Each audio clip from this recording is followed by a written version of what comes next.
typically your first hire should be somebody who last year made 50 grand. If they made 50 grand last year, so when you're interviewing a bunch of junior agents, if they made 50, 30, 70 last year, awesome. That's gonna be a good person. Like, great. Now they've closed some deals, maybe one or two or three deals last year, and I want them to come work for me and close 10 because I have the systems, I have the processes, right? And I have the lead flow that they maybe didn't have before. That's at that 200 per year. Yeah, I think that's what what you were saying at more the beginning of your career where you hired a bunch of agents. I'm kind of there now, more on the residential side, so that definitely speaks to Yeah. yeah, it speaks to a lot, especially with the whole expenses thing and all that too. No, that's good. Thank you very much. I think that's all. Yeah, you got it. No worries. A lot of people make that mistake. A lot of people bring on junior agents thinking that it's like their one-way ticket to millions of dollars a year. And I made the mistake too. And then you realize that like these people take 10 years to earn any money. They didn't make any money at their last job because they're lazy, right? It's like, okay, well, you bring on a 22-year-old kid and you're like, oh, well, this guy could be great. I'll give you an example. I've hired somebody where like, knew them for a little while. They came highly referred, whatever, like for, I knew they had great talent because they had made well over $100,000 a year before in their previous job, right? Sales job.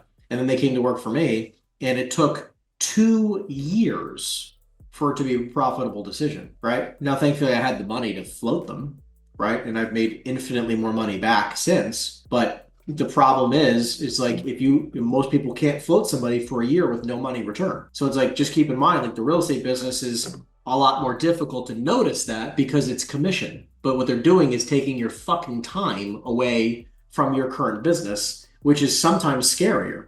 Just keep in mind that, because I'd rather you take a couple of bucks from me versus taking all my time from me. So, Yeah, I think yeah.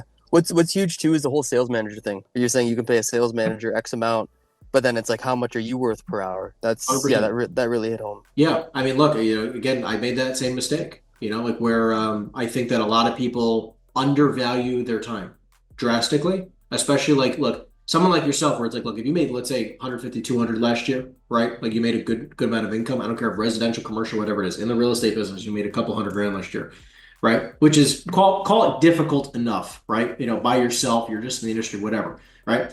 When you bring on salespeople, the disillusion is that by every agent I bring on, I should make more money, which is not the truth, right?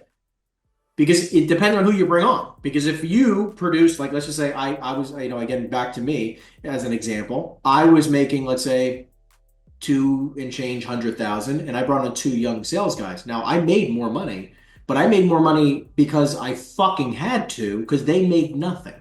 So I was working 100 hours a week because 20 of those hours was wasted time on these dumbasses. And not to mention expenses, I'm sure. Yeah. Of course, yeah, no, and my expenses more than like a quadruple. So I ended up having a team a couple years down the road on the residential side. And look, I was doing 100 deals a year. You ready for this fucking bullshit? I was doing 100 transactions a year in my best year, like 100 and change deals. Okay. I personally did about 85 of those. Holy fuck.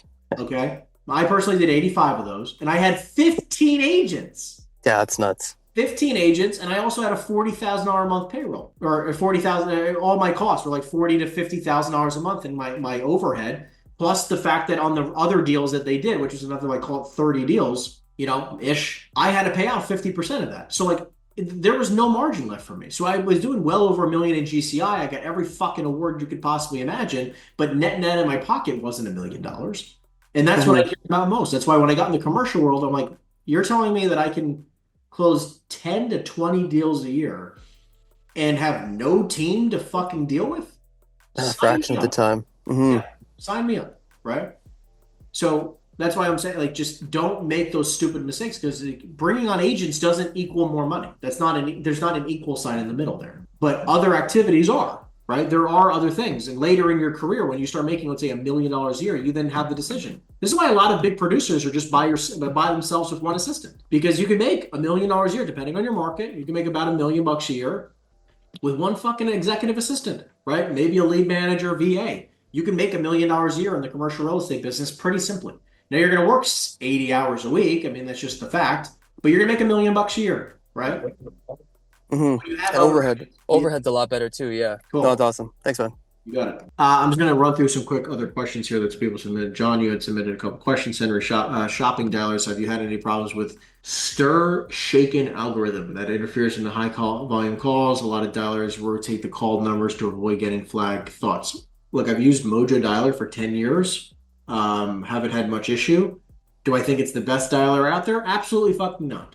Okay. However, I do tell people like, look, this is what I use, right? Like, again, you could use call tools, right? You could use these higher end, newer dialers. I even think some of them are cheaper than Mojo. I've just been using Mojo for a decade and it works. I've uploaded millions of contact records into Mojo, so it's a lot easier and more organized. So I just haven't changed it over. Now, should I? Because other things are maybe better? Maybe. But it hasn't become such a problem yet that I'm like, I need to change this. You know what I mean? But yeah, ready mode, call tools, those will transition, and I think you might get a better pickup rate. And then you said, how do you protect your client relationships with these transaction coordinators having the data and service of service other realtors? It's funny, I've never had an issue one time with transaction coordinators. I've never one time had an issue. Could you? Maybe, but also keep in mind that these people are getting paid an hourly rate, and they'll sign an agreement. You can go in ChatGPT and say, "Hey, create an agreement that talks like I'm a commercial real estate agent. I'm hiring a transaction coordinator who also has a license. Please create an agreement between the two of us where this transaction coordinator must make sure that they uphold ethics and standards, where they cannot disclose my contact information or client information or whatever it is. And if they do, there will be ramifications and the whole line. We put it in ChatGPT and it'll create up a document for you that you can have them sign. And you can even talk to your brokerage, right? Like, I mean, I know you're a broker, but I'm saying, I'm sure that there are, we have agreements that we've had people sign before that, I've never once had a problem, because you're basically going to have them sign a team agreement, and the team agreement says the same shit, right? Like, just if you're John, if you're going to hire a junior agent, like, or an agent in your company, right? You'd have them sign the same thing. You're not going to have them disclose information to another brokerage. Let's see here. Scrolling back up to the top. We're at 12:02 and we are cruising. We are cruising. Brian Dale. Brian, you're still with us? Yeah, you are. Okay, cool. You had submitted a question before saying, besides CoStar, is there a good way to find average price per square foot on an industrial property in New York City? I have a guy who wants to sell a vacant warehouse property because his tenants just left, but he won't give me a price. Instead, he's saying he wants the average price per square foot in the market. Yeah. Basically, he was asking me like what I'm selling them for. He didn't want to give me a price, but I couldn't really find. I kind of threw a number at him, which I know was kind of low, but he wasn't taking it. I just wanted to know if there's a way I can find a price per square foot, like besides paying for CoStar, if you know of any resources for that. Yeah, I mean, what software do you have, if anything? I have Reonomy. Yeah, I just have Reonomy right now. You could use Reonomy. I mean, Reonomy is not great, but you could use it, and you just do the math yourself, right? I mean, like, as an example, you can plug in an address on Reonomy and then just do, find all the properties that have sold within the last 12 months within a certain radius of the property, industrial, just like the one you have, and then look at all those sales, go one by one and see like what they look like. Are they similar? Are they not? What do they sell for? And Reonomy, most of the time, has a relatively accurate sale price and then a relatively accurate square footage. For the most part, you should be able to kind of back into a number without using CoStar. Got it. Okay.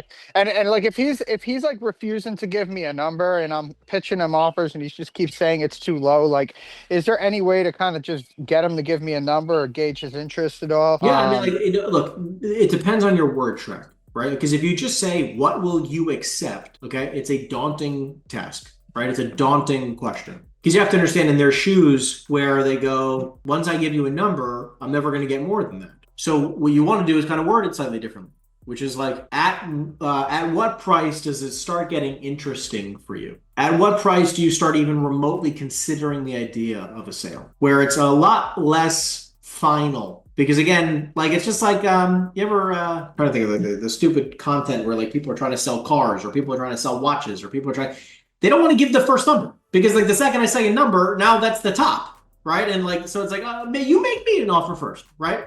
So like, and again, like you want to try to get them into a range, like where would you even start remotely getting comfortable with the idea of maybe selling, right? That sounds a lot lighter. Where you're like, oh, okay, well, at least I'm not committing to a number. And if he's still not willing to give you a number, just be direct and be like, hey, can I ask you why you're just so hesitant to give me a price? Okay. All right. In underwriting like a vacant warehouse property, am I like going off of pro forma numbers for that, or what? Like when I'm underwriting that or trying to figure out, what it's worth for an investor. So what I would say is this: when you're working on a vacant building, there's pros and cons. When you're working on a vacant building, and you can say, "Hey, well, the pro forma value, right?" Because you could say to a seller, like, "Look, you have a couple options. You can either sell it for less money today because you're asking the buyer to do the work and get it rented, okay? Or you can make more money by doing the work and we get it rented with you, right? We list it for rent and we get it rented for you, and get it leased up, and you will make more money by doing that. Which would you prefer, Got right? it. Because again, if you sell a vacant building, it is clearly worth less money, right? Majority of the time, at least to an investor. Now, obviously, you might have an owner occupant, right, that who might want to take a look at it. But then I would also tell you to take a listing on something that might be more owner occupant worthy. Right. Okay. Thank you, Henry. Appreciate it. You got it, buddy.